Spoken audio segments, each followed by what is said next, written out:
Paksiw na pata. Tara. Hugasan muna natin yan, then papakuluan. Tatanggalan ng bula, syempre. After nyan, lalagyan na natin yung bawang sibuyas, luya, 4 cube, asin. Sama-sama na yan.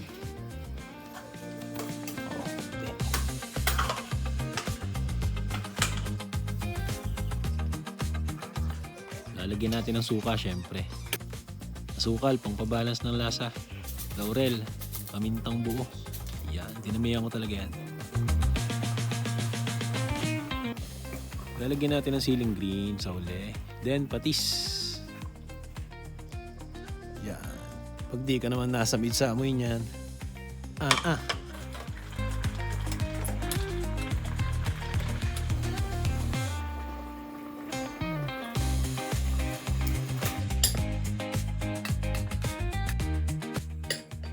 Kanin na lang ang kulang. Oh. Sarap.